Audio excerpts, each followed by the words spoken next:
Hey there, Nate Benson here for a special edition of On the Agenda. I'm inside Buffalo City Hall on one of the final days of Acting Mayor Chris Scanlon's administration for an exclusive conversation about his time in office. Now, this is a unique political situation that we might not see again in the city of Buffalo. A mayor resigns, a new acting mayor is sworn in, but does not win a full term in office and is returning to his council seat. During my conversation, Chris Scanlon talked about some of his successes and frustrations on the second floor of City Hall, why he feels he set up the next administration for financial success, and why addressing crime was very personal for him. On the Agenda starts right now. Tailed off at the end of that. I'm just going to do the two. During my conversation with Acting Mayor Scanlon, we talked about some of his successes and frustrations on the second floor of City Hall, how he feels he set the next administration up for financial success, and why addressing crime was very personal for him. On the Agenda starts right now.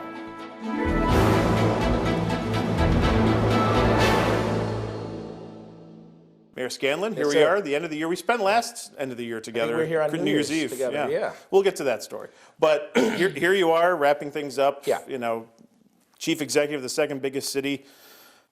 How did you spend your Christmas Eve? How late were you up wrapping presents? We had a fantastic Christmas Eve.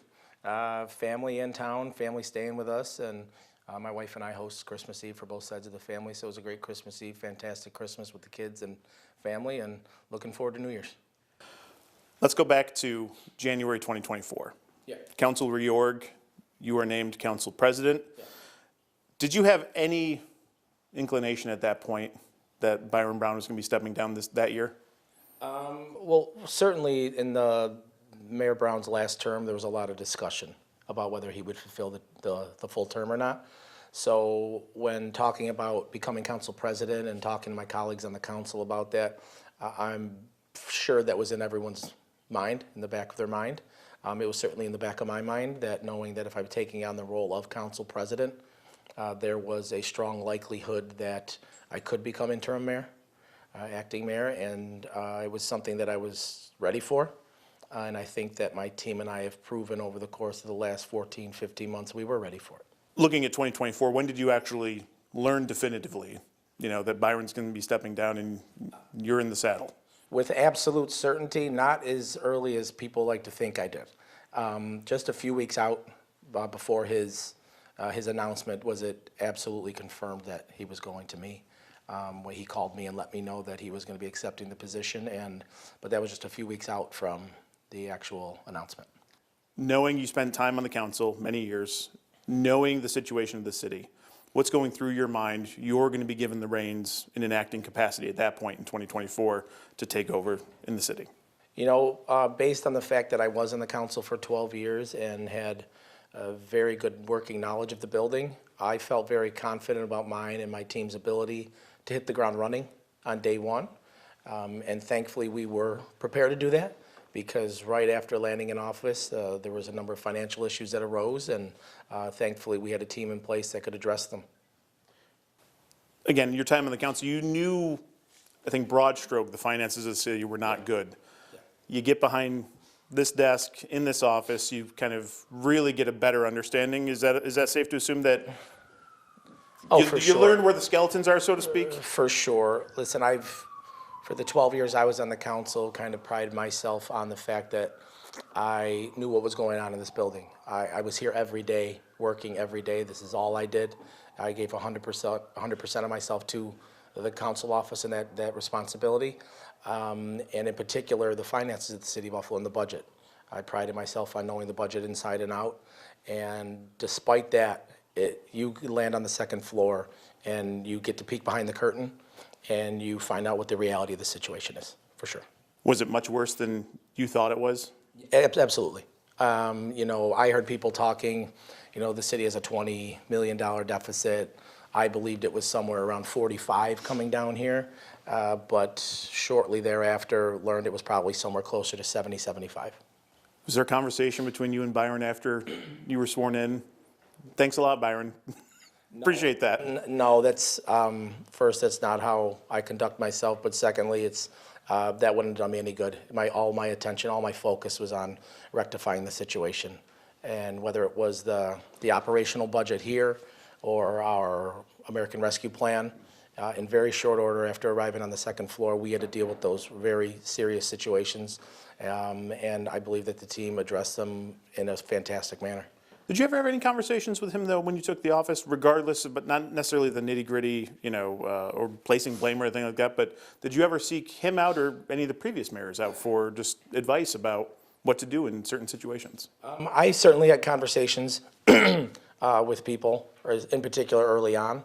I talked to Mayor Mazziello quite a bit, talked to him about the situation. Obviously, he was the mayor when the control board took place, moved in. So having conversations with him about that time in particular, a lot of those conversations, and had subsequent conversations with Mayor Brown as well. When you first took office, I imagine there was a lot of hope, a lot of optimism in your mind. What did you want to accomplish early on? What was the big goal? Like I said all along, and I think you're right, a lot of optimism. I took on the office, the team and I, with a feeling that, listen, I know we have our challenges, but we're using these as opportunities to get better. I've been saying that for almost a year and a half, and I think that's what we've done. But the first and foremost was the financial situation. I mean, it was just, I think it was about 10 days after arriving in the mayor's office that we were informed that the 23-24 budget was closing out with a $31 million shortfall. And at the end of Q1, we were facing a $17 million deficit for 24-25. So obviously, some of the money we were relying on 24 and 25 and for the out years had to be used to close up 23 and 24, the $31 million hole, and then got to work immediately on 24, 25, and that $17 million projected shortfall. Spending freeze, hiring freezes, reallocation of things, elimination of positions, consolidation of positions, and shortly thereafter, by the end of Q2, we were projecting a $1 million surplus, and had it not been for $15 million in unexpected legal settlements, we would have shown a surplus for that year. So that's tremendous work that the team here, led by Ray Nosworthy, Commissioner of Administration and Finance, did. And not only that, those 2 years, but now put in place a budget for 25-26 that corrects the financial course of the city of Buffalo. And I think we've done that. We've cut $30 million out of the budget, brought additional revenues in, hotel parking, hotel tax, parking authority.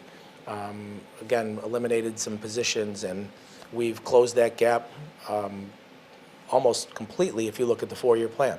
There'll have to be some tinkering with that 4-year plan by the new administration, but we have absolutely recharted the financial course of the city of Buffalo, and I think in the next year or two, we will be on absolute solid footing. Last December and January, there were some high-profile changes with commissioners. Yeah.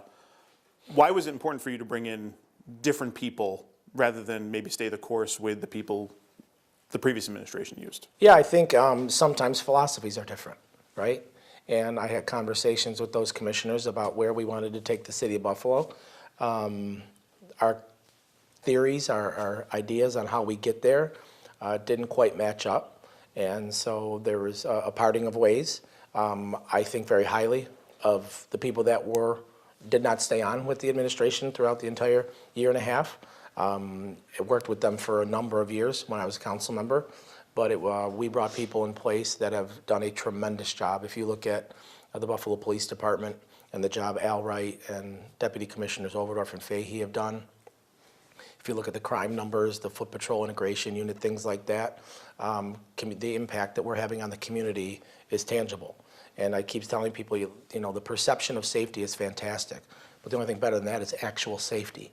And that's what we've achieved here in this year. Nadine Marrero and strategic planning has gotten so many things done in a 14-month span that I would put that up against that and what this administration's done in that time, again, against any 12 or 14-month span in the history of this city. So we brought people on board that were getting things done. It's great to talk about things and have ideas, but you have to implement. And that's what these people have done. They've come in and they've implemented. Since you touched on it, tackling crime in the city was very personal for you, wasn't it? Yes. Yeah. Listen, I think that public safety is number one. If you're not keeping people safe, it's irrelevant what you're doing other than that. People can't go out and enjoy a thriving city if they don't feel safe. They can't go out to the corner store. They're not going to go to local restaurants. They're not going to visit their parks if they don't feel safe. So public safety was the number one priority of my team, my administration, and in 14 short months, you see a tremendous impact. Homicides down 29% from last year, 51% from the 5-year average. Automobile thefts down 26% despite an increase across the country. And robberies, assaults, all those categories down 5, 10, 12%. So again, the perception of reality, the perception of safety is great, but the reality of safety is even better.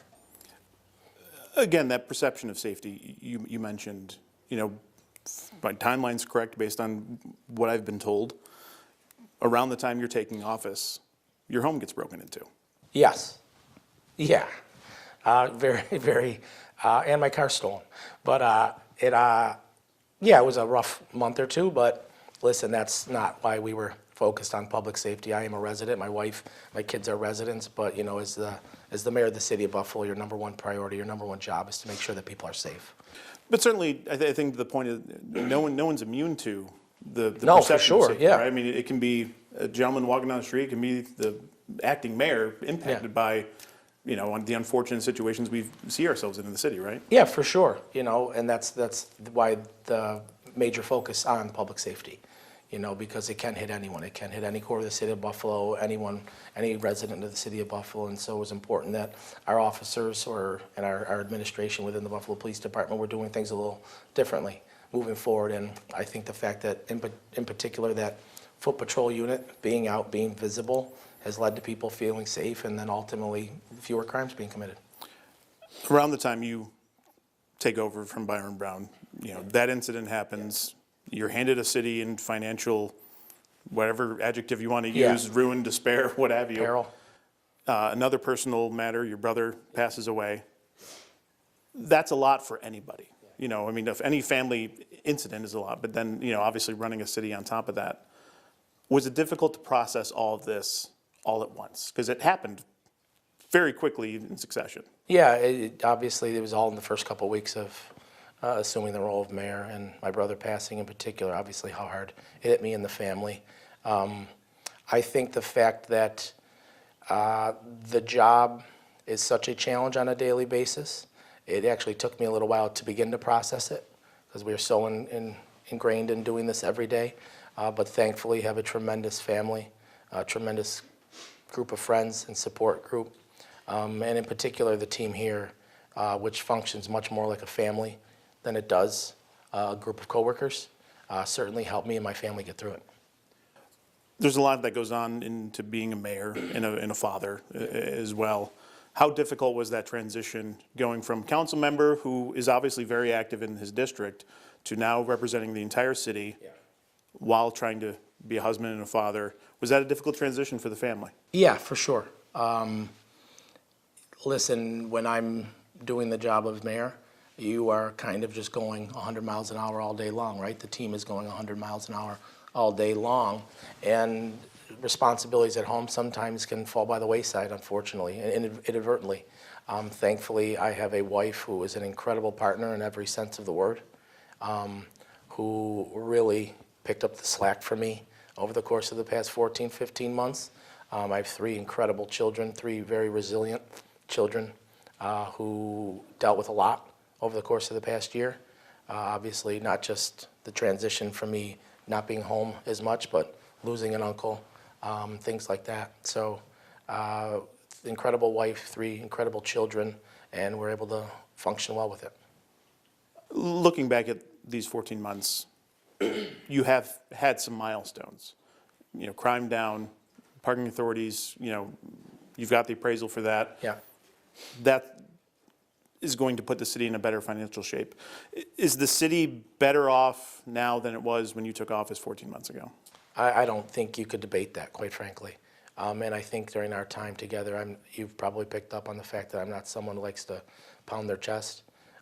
But the work that this team has done in the last 14 months, like I said, I would put up against any 14-month span in the history of the city. Led by our incredible deputy mayor, who we talked about earlier, is here about 20 hours a day working. Incredible team, incredible commissioners, staff here on the second floor. The job that they've done the last 14 months, like I said, I'd put it up against any 14-month span in the history of the city. And you mentioned it, whether it's the major reduction in crimes, The investment with our capital budget, $200 million in investment the last 2 years. That would have taken 8 or 9 years combined prior to us arriving here. The new revenues that we've talked about bringing in, the customer service improvements. So whether the city of Buffalo and this building, the way it operates, are better off than they were 14 months ago, I don't really think you could debate the subject. Looking at the city's finances and the changes you've been able to implement, you mentioned, cutting costs, reducing, the impact of 23, 24. I know a lot of ARPA money was used for that, but what did you do specifically to set up the next administration? And I know you wanted it to be your administration, but what has been established that is going to put the city in better footing than when you took over? Yeah, so obviously we referenced a $70 million hole in our budget that we inherited. So something had to give, right? Services can't be reduced. We have to make sure we're providing the services that we are. So we created some additional revenues. You talked about the parking authority, the hotel tax, did a moderate tax increase that brought in an additional will bring in an additional $15 million a year. So you combine those and with our $30 million that we cut out of the budget. I know some people like to talk about they have to cut. We did. We cut $30 million out of the budget without impacting services. And so the $30 million there, the increase in taxes, the other revenues, and the support from the parking authority has the city on the proper footing moving forward. Just some decisions are going to have to be made as the new administration comes in. If you look at the 4-year plan, we anticipated tax increases the next few years. They might have to be increased a little bit more than the 4-year plan based on some union contracts that might come online in the next year or two. But if they stick to that plan, increase those slowly but surely, and we never get back into a situation where our taxes are decreasing or we're not raising taxes. You can't do that. The cost of business continues to rise day in, day out. Everyone knows this when they go to the grocery store. They know this when they go to the mall. So it's no different here at City Hall. Our costs continue to go up every day, and so we have to continue to bring revenues in. And so as long as they stick to that plan, I think the City of Buffalo is going to be fine in here in short order financially. Having said all that, do you think what you did in order to right the ship financially, was it enough? Well, I don't think we could have really done any more in the 1 year. You're not going to turn around and increase people's taxes 30 and 40%. But really, when you look at the fact that we did not increase taxes or actually decrease them in a number of years over about a 14 or 15-year span, and our overall levy actually dropped over that time, you can't continue to do that. So we certainly couldn't make it all up in 1 year. And the unfortunate part is when you get into the compounding effects of things, you'll never make up for it. Those decreases or the lack of increases, you never make up for that. If you look at people, the way they invest, the compounding effect of it, it's imperative, and so you're not going to make that up. But in the 1 year, I'm not sure we could have done much more to rectify the situation financially. And, we have a tremendous commissioner of administration and finance who day in, day out came in here, presented us with real numbers, the reality of the situation, and because of that, we were able to make decisions. And listen, a lot of them were difficult, but that's unfortunately that comes with the territory. And we're making the difficult decisions to rectify the city financially, and I do believe that we've set the city on a course to do that and to be fiscally solvent. And as long as the incoming administration sticks to the 4-year plan, obviously they're going to want to do some things of their own, but as long as they continue with this slow but steady increase in revenues, we'll be okay. The City of Buffalo doesn't have a spending problem. We have a revenue problem, and we've started to rectify that, and I hope the new administration continues to do so. You mentioned difficult decisions, and you and I have talked in the past. It seems like there's just fires every day that this office is having to put out. What was the most difficult day of your administration? We're going to have to come back to that one. I'll think about it. Yeah, I'll think about that. Looking again, you mentioned real numbers regarding the finances. It's no secret. The council, this floor, and the controller's office have not been seeing eye to eye. Yeah. You wanted to try something ambitious with the capital budget. That office felt differently. Was that a major frustration during your administration because you wanted to change the status quo, so to speak, of the way business had operated? You wanted to invest in the city, and one person stopped that. Yeah, it's extremely frustrating, right? you know, the city of Buffalo cannot continue to operate on a capital budget in the 20s of millions of dollars. It's not realistic. The responsibilities we have when it comes to infrastructure, maintenance of buildings, support for our culture institutions, things like that, we cannot operate on a $28 million capital budget. If you look at the cities of comparable size, you'd be shocked at the size of their capital budgets compared to ours. So we cannot continue to do that. But we got creative, and we didn't just go out and say, let's borrow $100 million and have to pay it back. We got very creative with being able to front some money to leverage state and federal dollars that would be reimbursed. So while it looks at like a $110 million capital budget, $82 million of it was going to be reimbursed. And so it's extremely frustrating that one person would stand in the way of that type of progress.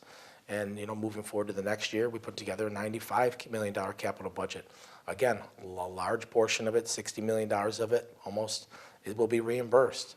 It's a new creative way of doing business, and I think unfortunately, and I've seen this for too many times over the course of my time in City Hall, that people are just so stuck with doing things the way they have, and it's frustrating to hear, well, this is the way we've always done it. Well, it's not, it wasn't working. And so the fact that we just got a little creative and started to bring in new money, different money to improve the situation here in the city of Buffalo, and one person standing in the way of it, it was certainly frustrating from my standpoint. And I think if you talk to council members, it's frustrating from their standpoint as well. You know, the comptroller, in her efforts to stop this, she didn't usurp any of my authority. I presented a capital budget, the council approved it. She usurped the council's authority. The council authorizes spending in the city of Buffalo. The comptroller does not. The comptroller advises. And so I think they're just as frustrated. But hopefully this will be rectified in the next couple of months, hopefully in February in the courts.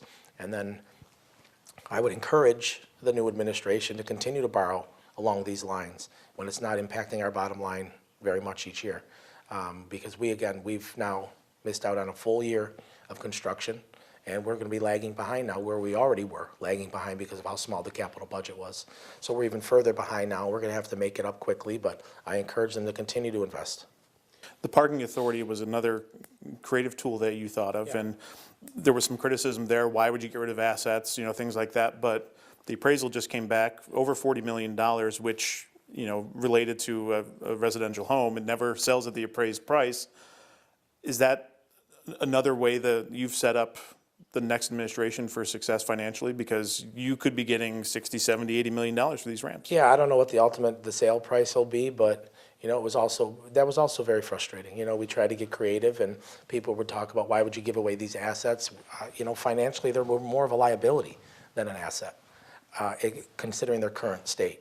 You know, the maintenance costs associated with them. But so we got creative and said, you know what, we could extract a lot of revenue out of these up front through the sale of them, while also retaining our yearly revenue from them. And structured and came up with the idea and the legislation and I have to thank the Assembly Majority Leader Crystal Peoples-Stokes, who championed this in the New York State Legislature despite strong opposition from some others. And she got this across the finish line for us. I joked with her that we were going to name one of the parking ramps after her, but she was a tremendous friend and tremendous partner in those efforts. And here we are with an appraisal. We booked $40 million for it. The appraisal came in just shy of $47 million, and could lead to an even larger amount of revenue once they're sold. You've got executive authority. You can just name it after her without. I don't think she liked the idea of a parking ramp. Never know. You know. Yeah. But and you spoke of opposition. I mean, there was opposition, slight opposition to that, and the hotel tax by the incoming administration, and they'll reap the benefits of it, won't they? Yeah, and I think that, you know, listen, we're in the middle of a campaign and politics are at play, and that's fine, but I hope that the politics are left at the door on January 1st, and that the new administration utilizes the tools that we've put in the toolbox for them, because they're very valuable, a lot of revenue coming into the city of Buffalo, and like I said, I hope they leave the politics at the door with regard to those revenues. This time last year, we were talking about the water authority, you know, auditing them, $11 million, you know, a year's gone by, we still haven't gotten much clarity of what actually happened there. Have you been able to get that figured out, or is that kind of died on the vine at this point? I think at the end of the day, it was the water board just moving money around to do what they thought they should do with it. But the problem was that it's not what the council authorized it for, right? There was $11 million that was supposed to go to an arrears program they utilized for capital projects. So we had to move money around and report it differently to the federal government. But I can tell you since that day, those days where we were discussing these things and those, what I would categorize as, not misallocation, but just, misuse, and they shouldn't have been doing what they should have been with it, are the changes we made to that board. The people that we've put on that board, along with the sewer authority board, have now rectified the way those boards operate. There's much more transparency, there's much more accountability, much more communication with this office and other offices they need to be communicating with. And one of the issues we've had all along is collection. And people are not collecting, these authorities, our different departments are not collecting money at the rate they need to be. We provide a service, but someone has to pay for it, right? That's the social contract is, you give us the taxes or pay for the fee and we will provide the service. And for too many years, the city of Buffalo was not collecting fees and taxes and things like that. And we have put in programs with Treasury and other departments, MIS, tax and assessment, to make sure that we are now collecting money. And I think that, again, this new administration will reap the benefits of that these programs will now bring additional revenue into the city of Buffalo. And that's all something you didn't have the luxury of because it wasn't being done. Correct. For far too many years, it almost functioned, the city of Buffalo in certain areas functioned as a charitable enterprise. And you can't operate like that. You don't have the money to operate like that. We don't have that type of revenue. If a service is being provided, someone has to pay for it. So we have to go out and collect. Looking at some of those marquee properties that have long sat dormant, last February, we talked again about Cobblestone, the eminent domain. You wanted to move quicker with that. It still hasn't gotten to where it needs to in the courts. Buffalo Grand, AM&As. Was that a frustration for you, having some of these marquee properties? You wanted to maybe be more aggressive in trying to obtain them through the various tools that you have the luxury of, but either by happenstance at Corporation Council or just circumstance, you weren't able to move fast enough with that. Yeah, it was frustrating for years that these properties sat in the condition that they were.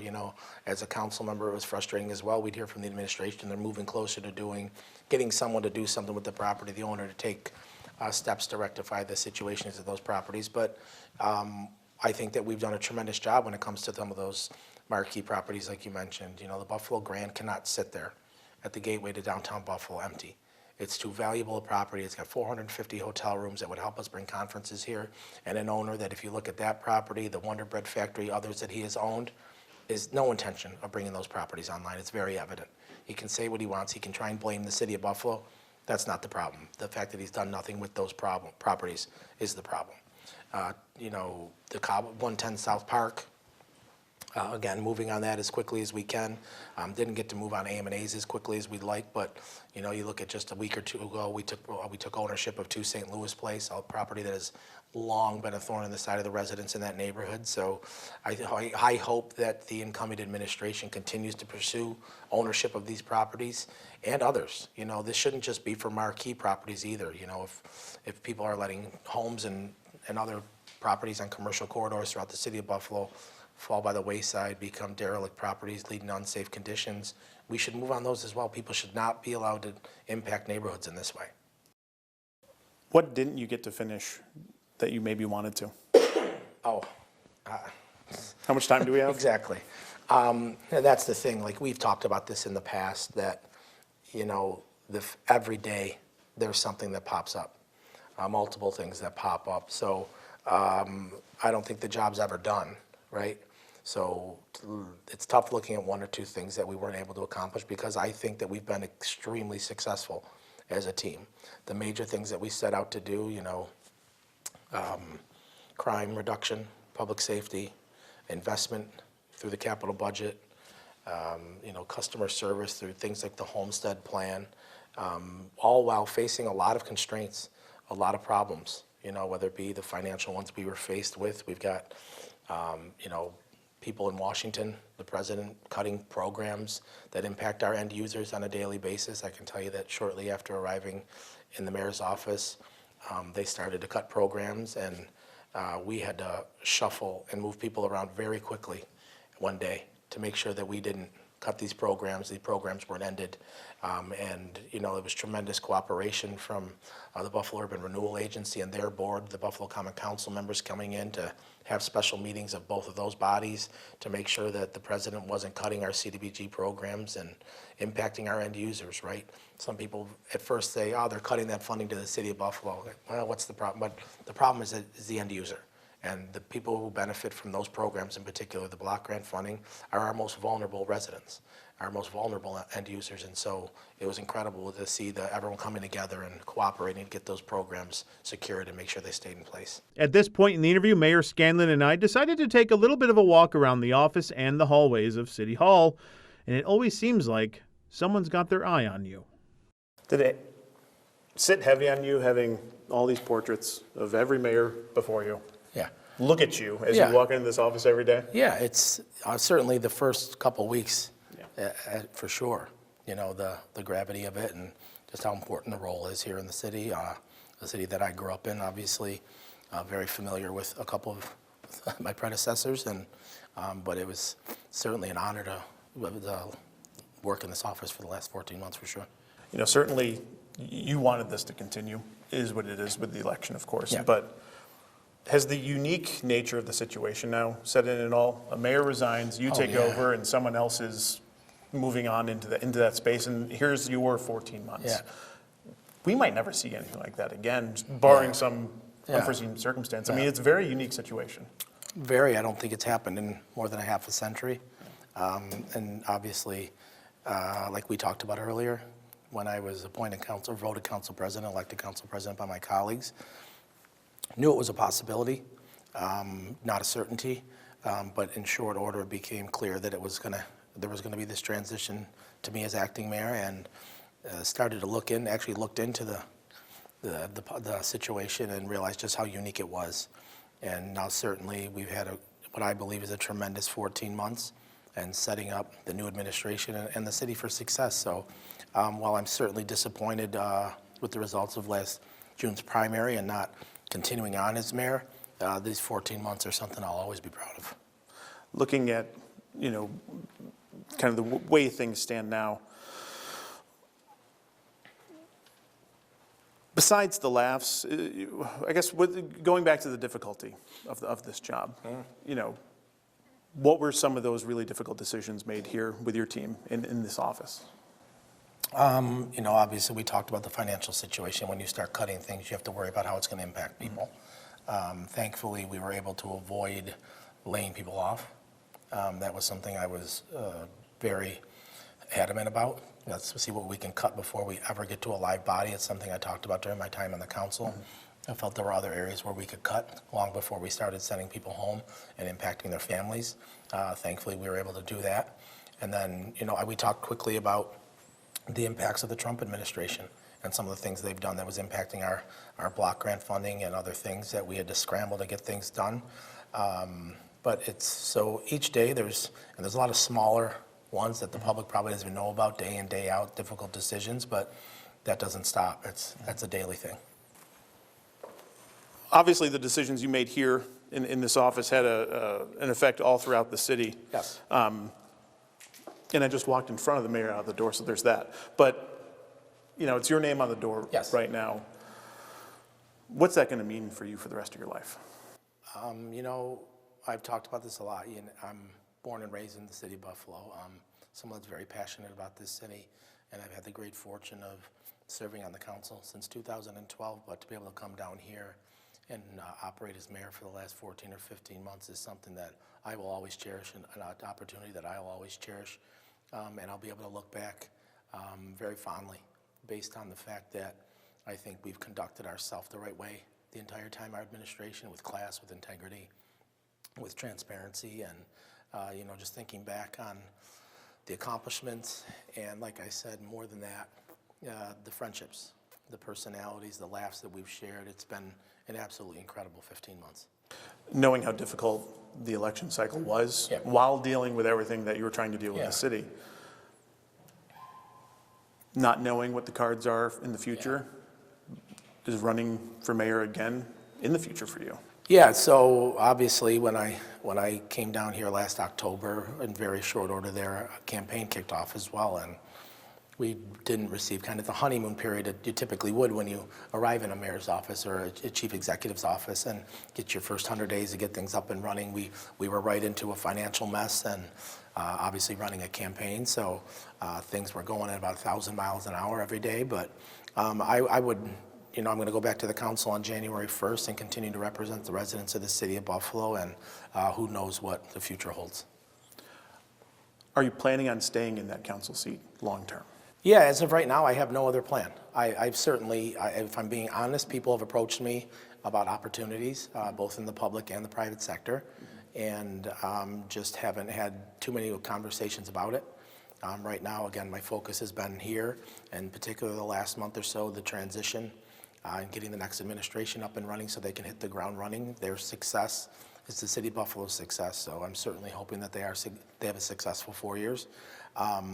But again, that's the plan as of now, to go back to the council on January 1st and continue to represent the residents of the city of Buffalo. Looking at, here we are, council chambers, council floor, spent 12 years here. Your district obviously was represented to some degree while you were mayor, but obviously you stepping back into that. What are some of the top priorities that you want to address? Obviously continued customer service. The constituent services has always been a top priority of mine. There's certainly some infrastructure projects we've got to try and get across the finish line in the district. Continued investment in our parks and our commercial corridors. But also I think now, having peeked behind the curtain down on the second floor, it's probably imperative that I am very vocal about things citywide. I have a unique perspective, as we talked about the unique situation of me going down as acting mayor for 14 or 15 months and then returning back to the council. I'm not sure if that's ever happened, someone going back to the council. So it's certainly a unique situation, and the wealth of knowledge that I've picked up down on the second floor will certainly help myself and my fellow council members, who I can inform of some of the things I'm now aware of. Now that you're aware of a lot of those things, are you hoping to leverage that knowledge with the new administration? Especially, there was the campaign rhetoric. It was a very tough campaign. Is there any lingering animosity between the two of you? No, I don't. I don't have time to worry about that when you're in these positions. The job is to represent the residents of the city of Buffalo, and like I said, and I think anyone who's been a part of it would agree that this transition has gone very smoothly. I think we've gone above and beyond to make sure that the new administration hits the ground running on day one, and I think that that's going to benefit the residents of the city of Buffalo. The new administration's success is the city's success, and that's what I care about. Outside your district office here, reflecting back on the election, one of the toughest primaries I've certainly covered. We haven't had many primaries, of course, under Byron Brown. Obviously, 21 was a standout. Have you had time to process? What would you have done differently in that election, do you think? I'm not sure there's much I would do differently. I think ultimately there was the reality of the situation is there's forces outside of the city of Buffalo that are impacting elections across the country, right? And I think the fact that someone from outside of City Hall was running, and far too often when people hear change, are looking for change, they think it has to come from outside. I don't think that's necessarily the case. I think the fact that I had 12, 13 years of experience gave me the opportunity to initiate more change than anyone in that race. But I think, again, if you look at across New York State, really across the country, what happened in the June primaries, a lot of people to the left winning, a lot of people being painted as Trump supporters, which couldn't be further from the truth. But it's an ugly game.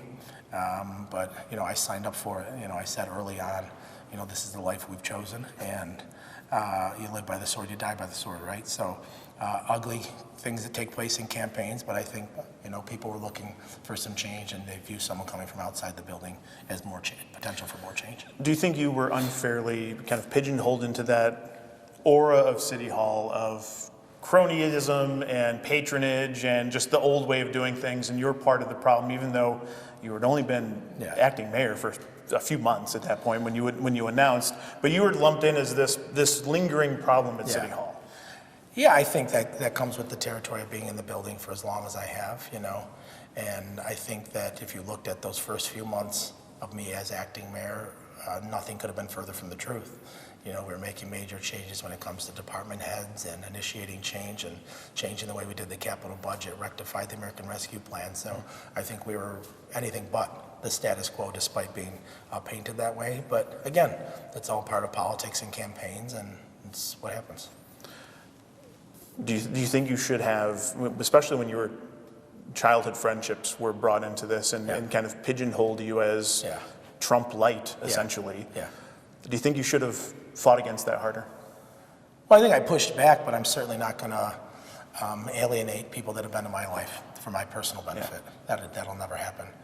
My friends are my friends, and you know I go to the mats for them any day of the week. So I'm certainly not going to say I'm not friends with someone or have personal relations with someone just to simply benefit myself personally. So I pushed back, saying when it talked about campaign donations, things like that, I felt the need to set the record straight as far as who actually was donating to my campaign, who for years has been actually donating to my campaign, but I would never and will never certainly alienate or push my friends away to benefit myself. Well, I think what I meant was, should you have pushed back against Ryan's claims that, you know, just by having a friend with the last name Palladino makes you Trump Jr., essentially, you know, because that's, I don't think, a fair criticism of just, you know, Buffalo's a small town. We all have friends that we might not have everything we agree with, but that doesn't mean anything, really. Correct. Right?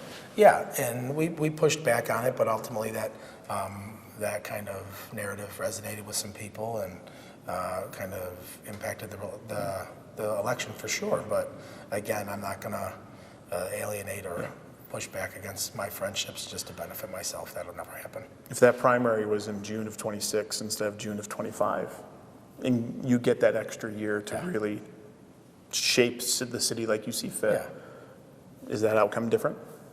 I think it's certainly a possibility.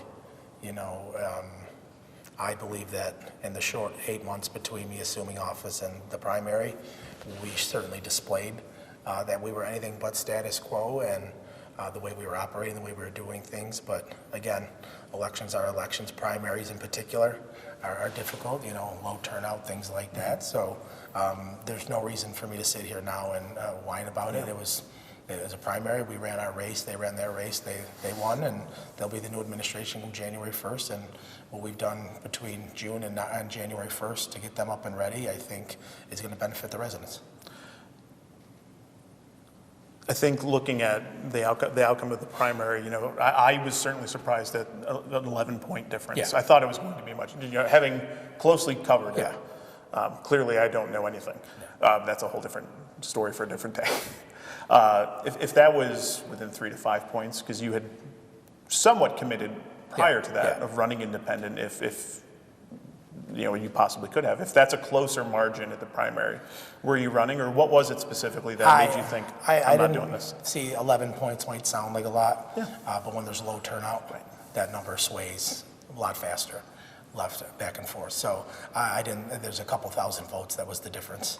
That didn't play a part in me not running in November. You know, as I've talked to a lot of people about, our campaign was probably going to have to be a little more aggressive moving forward.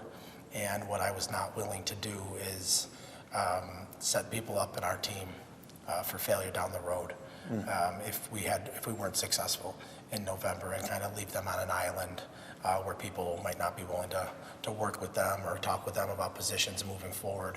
I wasn't willing to do that to the people in our team. Some of them have worked with me for more than a decade, some since day one in the council office. So I was not willing to put my personal aspirations ahead of their personal lives. The work of the city was more important than trying to win a campaign? The work of the city and the relationships that I have, and the love and the admiration I have for the people that I work with on a daily basis carried too much weight for me to try and put my personal aspirations first.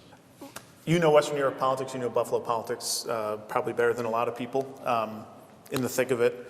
A lot of people think, you know, the plan, right, was, you know, you become council president, you become the mayor when Byron steps down, and you get to run the city for the next however many years. Obviously, the election threw a wrench in that.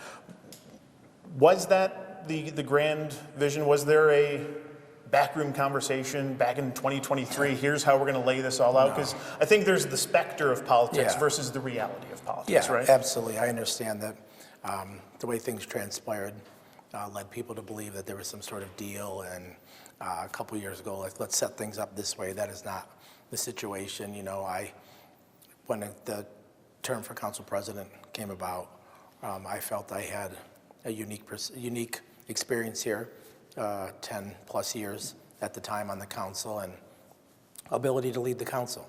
And I know along with that came certain responsibilities, serving on different boards, things like that. So I felt that my experience in the council set me up for that success, but also knowing the reality of the situation, the possibility of Mayor Brown leaving, it was certainly something I was prepared to take on should it happen, and obviously ultimately did, and think we've had a successful run here. Council reorg is going to be happening here in a couple weeks. Is leadership? Couple days, yeah. I mean, I think they haven't announced it. I think it's supposed to be Friday, but January 2nd. January 2nd. So council reorg is happening.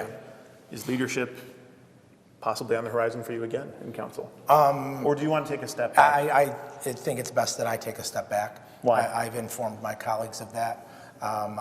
Well, you brought up the campaign, and you brought up the possibility of any lingering animosity. I don't know how the other side feels.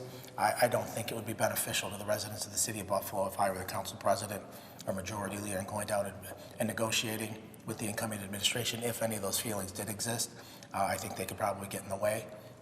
So I think it's better that I take a step back, function as South District Council member, and we let someone else take the reins as council president moving forward. Is there anybody you would support as council president? I have some tremendous colleagues. I really do. And we are having those conversations internally about what that leadership team will look like.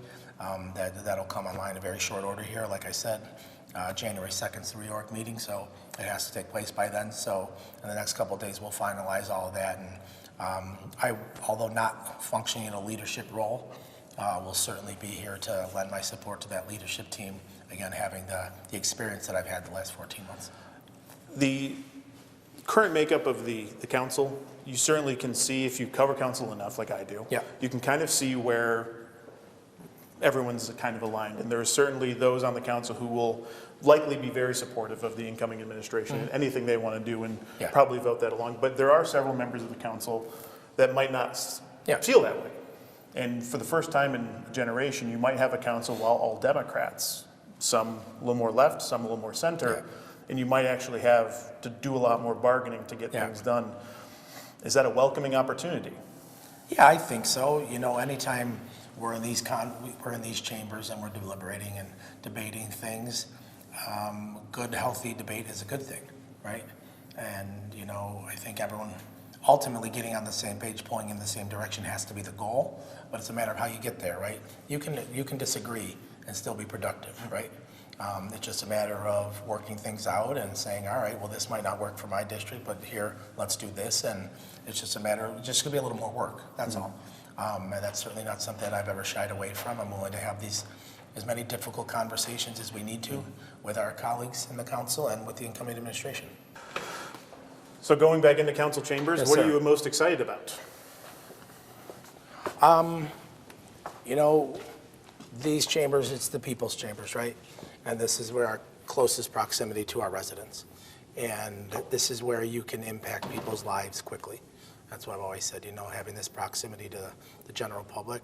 The issues they're coming a lot of times, or they're coming to the council offices with, they're quicker fixes, as opposed to things that have to be debated at the state legislature or the federal government.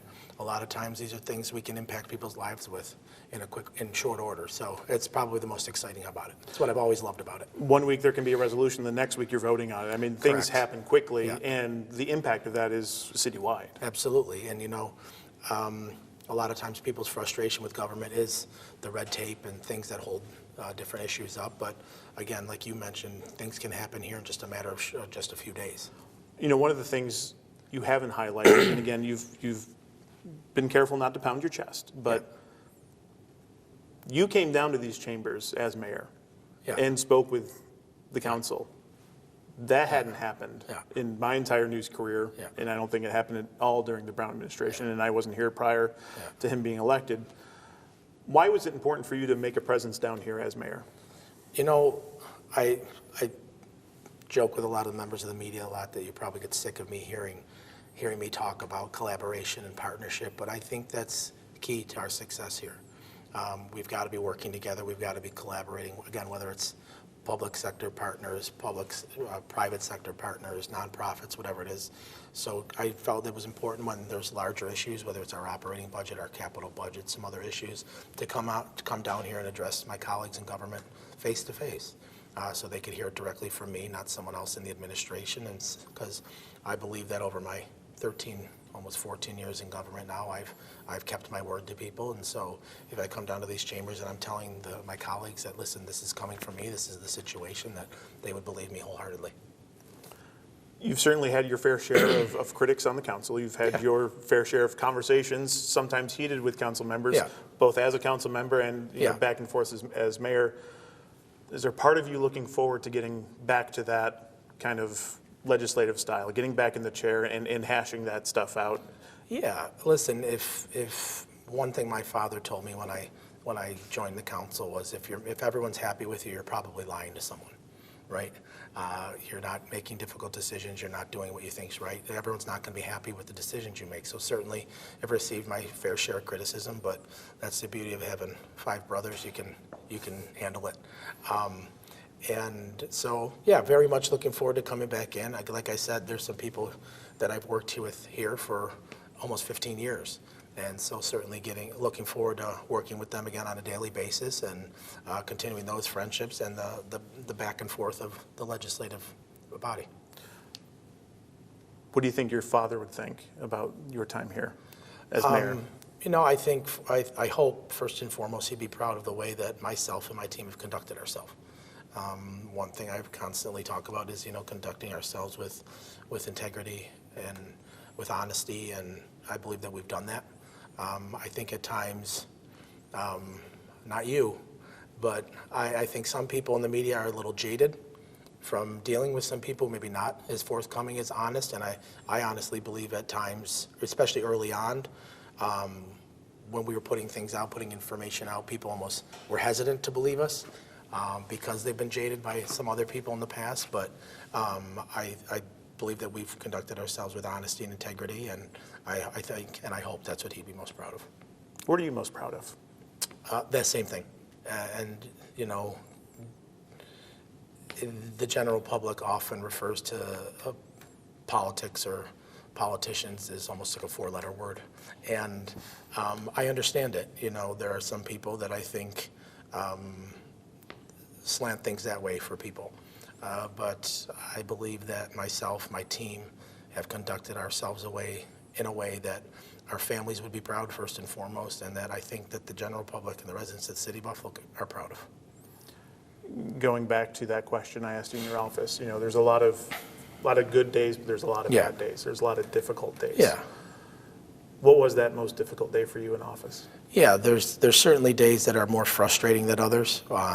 If you're trying to get people to see where you're coming from, why you're trying to do what you're trying to do, and they're not quite getting there, that can be frustrating. But it's certainly the most difficult day of the last 14 months was the passing of my brother, and the months afterwards, and right up to this day, it's very difficult to believe that he's not with us.